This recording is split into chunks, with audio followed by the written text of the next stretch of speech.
Now, we're not going to talk food, but I'm going to talk recipes. And when you mix these certain words and phrases together, talk about a nasty, nasty recipe of words.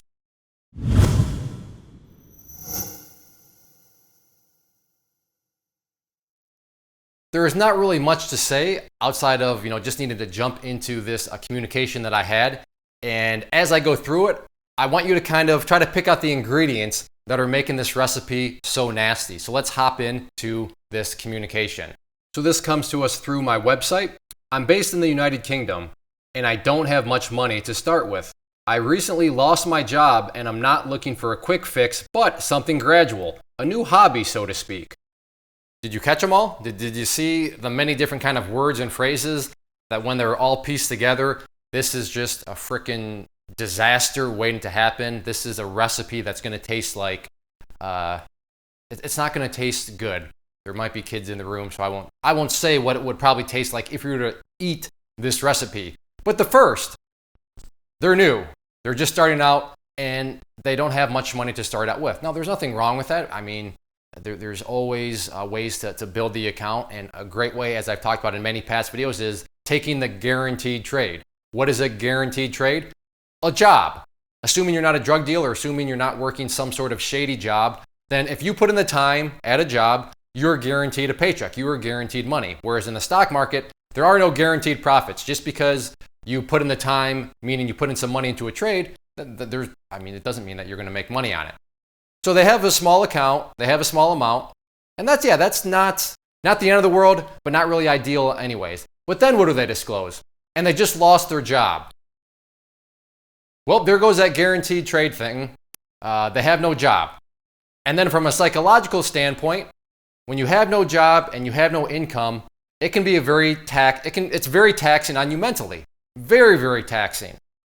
And then when their solution is, so I want to give trading a try, and to give some credit, they don't expect any of this to happen overnight.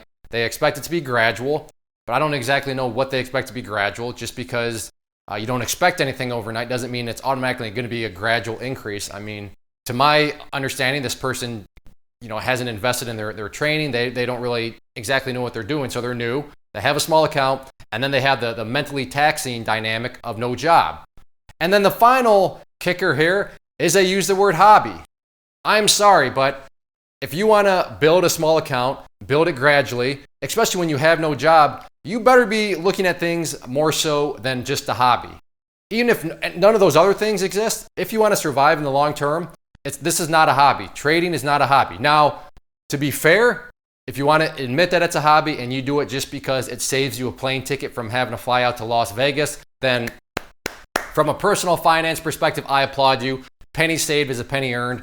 So why pay money for a plane ticket out to Las Vegas when you can just sit in your basement in your underwear eating Cheetos and gamble in the stock market? So if you know that it's a hobby and you admit that to yourself and you know that you're just doing it as a hobby for fun because all you're doing is gambling, then fine. All I say is just don't call yourself a trader, and you just say that I'm very smart from a personal finance perspective because I don't even have to pay for a plane ticket. But from this person's context, you're gonna have to treat it as much more than a hobby if you want to have any sort of success. And again, if you are, if you're somebody that, none of these other things pertain to you and you're in the mindset right now of, I think I'm gonna get into trading as a hobby, that's just not how it works. Trading is very serious. You're going up against computers, you're going up against smartest people in the world. And while it's certainly not impossible to make something of it, the whole mentality of it as a hobby, is just, that's not going to take you where you want to go. And it's, trading is fun. Yeah, it's great to work from home. All that stuff is great. But you got to take it very, very serious, and you can't have a hobby mentality. And then, of course, all those other things is definitely review, but it just goes to show I've done these videos time and time again, yet this person clearly didn't see them. So that's why I keep repeating these, because maybe somebody else will finally see it. But hey, I lost a job. Now I'm going to become a trader. That's not how it works, especially if you're starting off with a small account. So nothing wrong with a small account in and of itself. Just know that the best way to grow a small account is not in the market. It's to go take those guaranteed trades. So if this person happens to be listening and watching over from the United Kingdom, your best bet right now, go pick up a couple part-time jobs, get another full-time job, but get another job to create income for yourself. And that's how you're going to grow that small account. And then as you grow the account, That's when you should be learning, investing into your education, so that when you get that account grown to a more suitable size, you have steady income, you have knowledge, then you're ready to give it a good, solid go. And not from a hobby perspective either, but from a business perspective. So in most cases, you don't have all these different concepts mixed into one. But yeah, this was definitely a unique case. Small account, just lost their job. They want to grow it, yet they are, they have a lot of room to go because they're approaching it as a hobby when it's got to be approached as a business. So yeah, don't make recipes for yourself like this because they just don't taste very good.